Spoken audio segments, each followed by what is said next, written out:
Assalamualaikum warahmatullahi wabarakatuh. Perkenalkan, nama saya Nando Ivan Tandar, Prodi KPNK, kelas KPNK C, jurusan Kemaritiman, NIT 19624 Saya akan mempresentasikan psikologi pendidikan dan peranannya dalam dunia pendidikan. Yang pertama, manfaat mempelajari psikologi pendidikan terbagi dalam 10 poin. Poin yang pertama, memahami perbedaan siswa. Setiap tenaga yang mengajar harus memahami setiap perbedaan antara siswa. Yang kedua, menciptakan suasana belajar yang kondusif di kelas.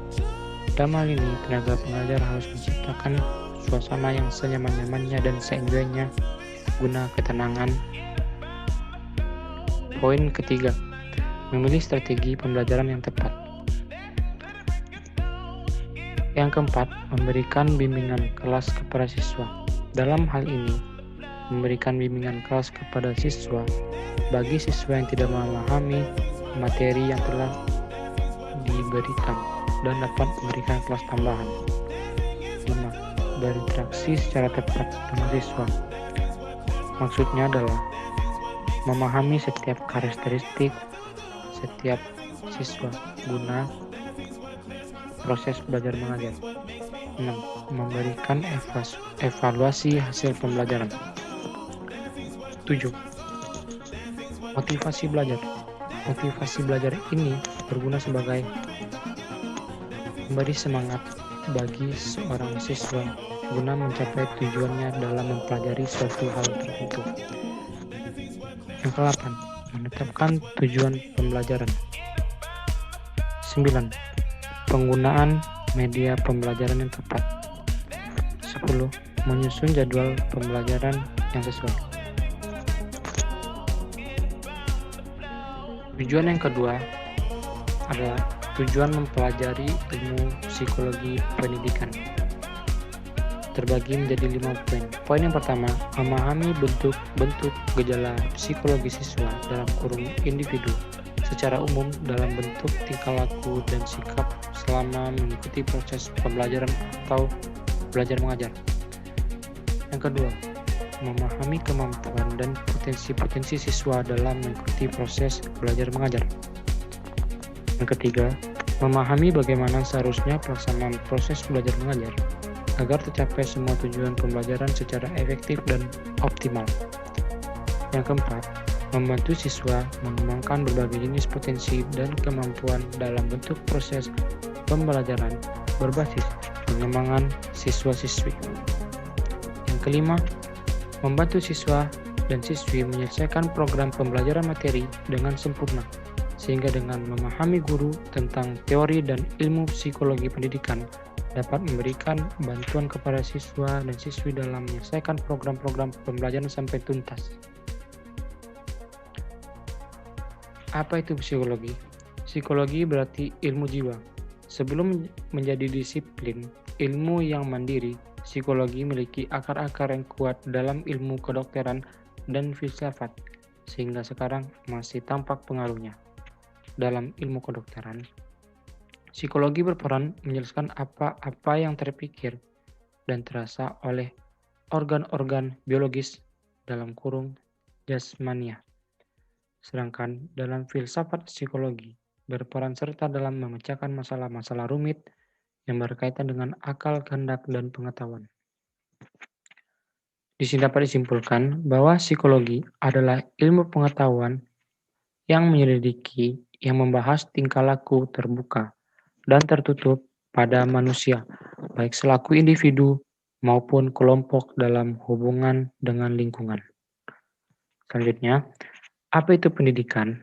Dalam pengertian luas, pendidikan dapat diartikan sebagai sebuah proses dengan metode tertentu sehingga orang memperoleh pengetahuan, pemahaman, dan cara tingkah laku yang sesuai dengan kebutuhan.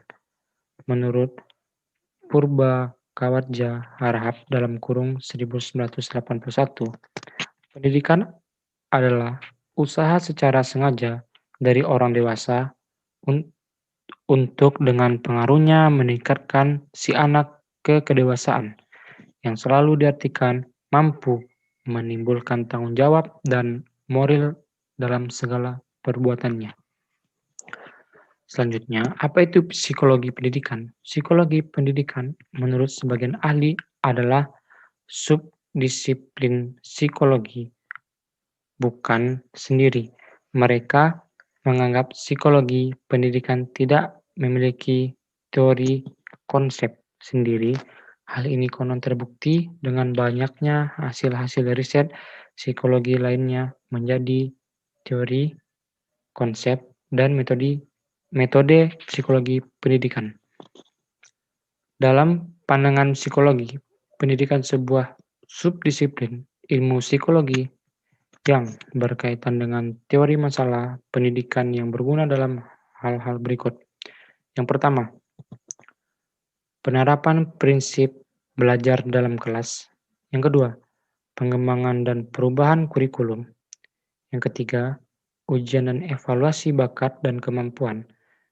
Yang keempat, sosialisasi proses-proses dan interaksi tersebut dengan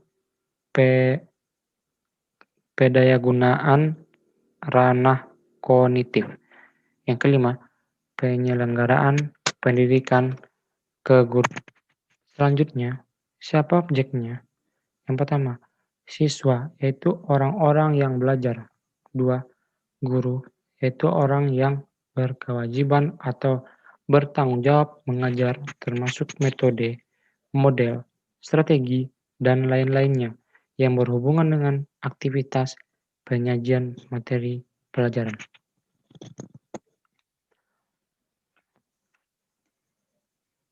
Mana, Cok?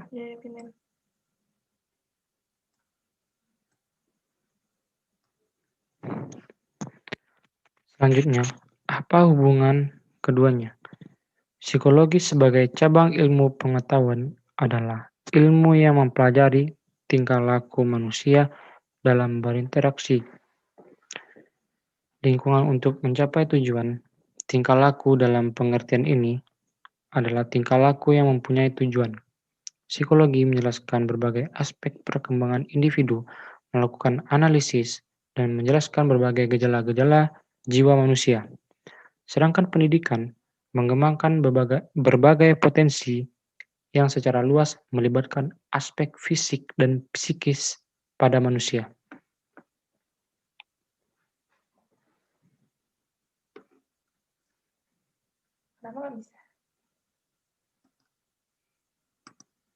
Selanjutnya, ruang lingkup psikologi pendidikan. Yang pertama, pokok pembahasan mengenai belajar yang meliputi teori, prinsip, dan ciri khas perilaku belajar siswa dan sebagainya. Yang kedua, pokok bahasan mengenai proses belajar, yakni tahapan perbuatan dan peristiwa yang terjadi dalam kegiatan belajar siswa. Yang ketiga, pokok pembahasan kutip 2 situasi belajar, suasana dan keadaan lingkungan baik bersifat fisik maupun non-fisik yang berhubungan dengan kegiatan belajar siswa. Selanjutnya, teori perkembangan yang terakhir. Baiklah, yang terakhir. Teori perkembangan intelektual menurut Jean Piaget. Yang pertama, tahap sensorik atau motorik dalam kurung usia 0 sampai 2 tahun. Pada tahap ini, individu memperoleh pengetahuan perkembangan intelektual melalui refleks. Refleks untuk mengetahui dunianya dengan cara individu bisa mencapai kemampuan dan mempersepsi ketetapan objek. Misalnya, orang tua memperlihatkan suatu dan kurung benda pada bayinya dengan bercanda ria dan menimang-nimangnya agar anak tidak menangis lagi. Yang kedua,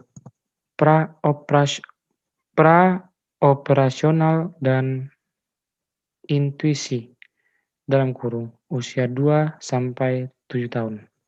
Pada fase ini, individu akan mendapatkan pengetahuan dan perkembangan intelektual melalui penggunaan simbol dan menyusun tanggapan internal dalam kurung, memicu gerakan-gerakan anak lewat emosi atau perasaan. Contohnya, memberikan mobil-mobilan, bercakap-cakap dengan bahasa anak, dan mencontohkan perilaku baik pada anak dalam kurung peniruan. Baiklah, sekian presentasi yang bisa saya sampaikan. Salah dan kurangnya saya mohon maaf. Assalamualaikum warahmatullahi wabarakatuh.